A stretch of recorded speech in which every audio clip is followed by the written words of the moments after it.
मसीह के बरकत और जलाली नाम में आप सबकी सलामती हो। आइए आज हम क्वाइट टाइम के बारे में शेयरिंग करेंगे कि आज खुदावंद हमसे क्या बात करना चाहता है। पैदाइश उसका 5 बाब और उसकी पहली से 24 आयत देखेंगे।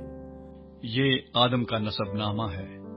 जिस दिन खुदा ने आदम को पैदा किया तो उसे अपनी शबीह पर बनाया। नर और नारी उनको पैदा किया और उनको बरकत दी, और जिस रोज वो खल्क हुए उनका नाम आदम रखा।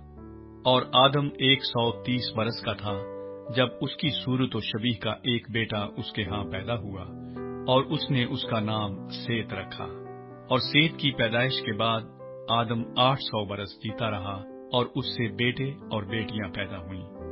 और आदम की कुल उम्र 930 बरस की हुई, तब वो मरा।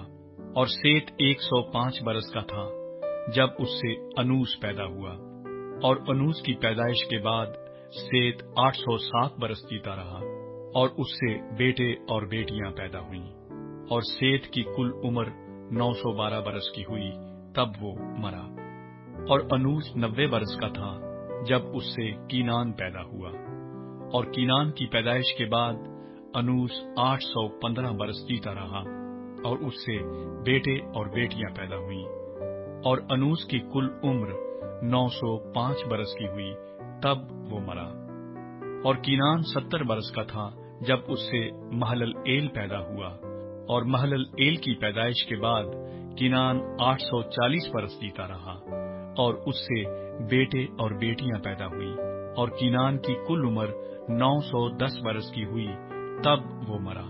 और महलल एल 65 बरस का था जब उससे यारद पैदा हुआ। और यारद की पैदाइश के बाद महलल एल 830 बरस जीता रहा, और उससे बेटे और बेटियां पैदा हुईं। और महलल एल की कुल उम्र 895 बरस की हुई, तब वो मरा।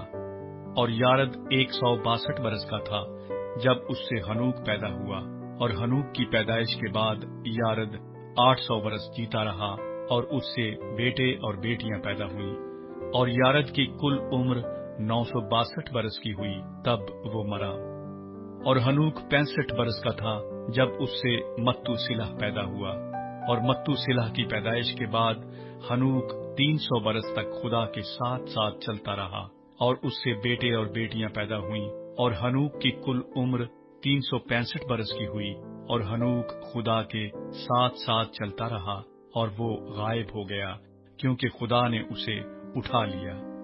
यहाँ पर हम जब इन सारी आयतों पर गौर करते हैं तो यहाँ पर हम देखें कि खुदा उनकी मोहब्बत हमें नज़र आती है कि हाबल की मौत के बाद हम देखें कि सेत की औलाद में से जब हम रुख करते करते हम आगे बढ़ते हैं तो हनूक नामी एक शख्स हम देखें तो इस दुनिया में जब वजूद लेता है, पैदा होता है, तो हम देखें कि वो खुदा उनके साथ बड़ी सिंसियर के तौर पर, बड़ी फर्माबरदारी के तौर पर हम देखें कि चलता है। लेकिन खुदा भी उससे बहुत मोहब्बत करता हुआ हमें नज़र आता है कि हनूक जब आसमान पर उठाया जाता है तो यहाँ पर हम देखें कि खुदावन अपना फजल कैसे उनके साथ साथ करता है, क्योंकि हम देखें कि खुदावन कहर करने में धीमा, शफकत और वफा में गनी खुदावन है। कि बेशक हम देखें कि जब हम पिछली आयतों पर जब हम गौर करते हुए आ रहे हैं तो खुदावन को हम देखें कि काहिन पर गुस्सा भी आया और उसके सबब से ज़मीन लानती भी हुई। लेकिन यहाँ पर जब हम देखें तो यहाँ पर खुदावन फिर भी अपने लोगों के साथ प्यार करता है। जब हम आगे देखें तो आगे जब नस्ल दर नस्ल बढ़ती गई तो बहुत सारे ऐसे ईमानदार लोग भी आए जिनके साथ खुदावन प्यार भी करता रहा, और वो खुदावन के साथ बड़ी फर्माबरदारी, बड़ी दयानतदारी के साथ चलते रहे। लेकिन आज हमें अपनी ज़िंदगियों पर गौर करने की ज़रूरत है कि बेशक आज हम भी जब खुदावन के साथ बड़ी सिंसियर तौर पर, बड़ी फर्माबरदारी के साथ चलते हैं तो शायद खुदावन आज हमें भी कबूल करना चाहता है। क्योंकि आज हमें अपनी ज़िंदगियों में देखना है कि बेशक इस सारी जहां में हम देखें कि बहुत सारे ऐसे लोग हैं जो ईमानदार भी हैं, जो खुदावन के साथ बड़ी फर्माबरदारी के साथ, बड़ी दयानतदारी के साथ ज़िंदगी गुजारते हैं। लेकिन आज जब हम अपनी ज़िंदगियों पर गौर करें تو خداوند آج بھی ہمارے ساتھ اتنا ہی پیار کرتا ہے جتنا پہلے کرتا تھا، کیونکہ خداوند آج کل بلکہ ابد تک یکساں خداوند ہے۔ آج بھی وہی خداوند ہے اور پہلے بھی وہی خداوند تھا، کیونکہ خداوند کسی کی بھی ہلاکت نہیں چاہتا، بلکہ وہ چاہتے ہیں کہ سب کی توبہ تک نوبت پہنچے۔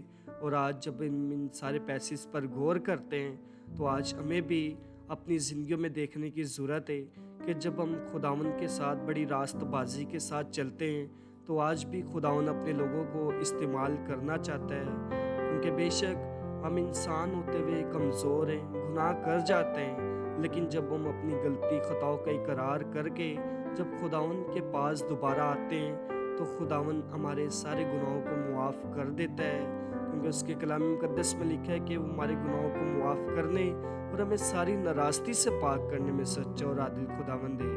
اور آج ہمیں دیکھنا ہے کہ بے شک جب ہم خداوند کے ساتھ راست بازی کے ساتھ زندگی گزارتے ہیں تو خداوند ہمیشہ اپنے لوگوں کی حفاظت کرتا ہے، ان کو گناہ جیسی غلامی سے نکال کر ہمیشہ کی زندگی کی طرف لاتا ہے۔ آمین۔ God bless you all.